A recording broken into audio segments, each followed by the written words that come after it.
I want to pick up on what Jeff was talking about these different groups that the president relied upon, Chris, and with regard to a new poll out of Texas, we're talking about. You've got former Vice President Biden.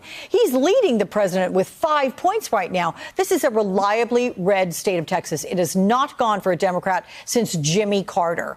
How do you read these numbers? Well, look, I think what's happening in Texas is emblematic of what's happening around the rest of the country. In this poll, when you look at it, the president's approval rating overall is around 42%. His handling of coronavirus is 38%. He really has lost independent voters around the country, and that's a key demographic group that he won by 4 points over Hillary Clinton in 2016, and he's losing that in Texas right now. Look, Texas is probably still a reach for this election, but it certainly means that a lot of other closer states, places like Arizona, North Carolina, even Iowa, are very much in play this year, as well as Michigan, Wisconsin, and Pennsylvania. Gabby, your thoughts on Texas and these numbers? How big a blow? Well, look, I think there's two factors at work here. Number one is the demographic changes that we've seen in Texas just over the last decade. You've had an influx of people coming from other states that tend to be more blue, that are bringing their politics with them. And so that has sort of shifted the politics on the ground in the state in a way that is favorable to Democrats. On the other hand, you have the president losing support with seniors because of his response to coronavirus. And this isn't limited to Texas. It is happening across the Sun Belt. We have seen his margins decrease in Florida, which is now a state that Joe Biden's campaign is spending money in, that they previously considered hard to get in the 2020 election.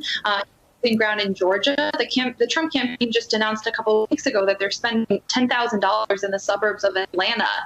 And if you're a incumbent Republican president spending money in Georgia on advertising, you're definitely in trouble there. Yeah, that speaks volumes for sure. It's not limited to Texas, but I do think.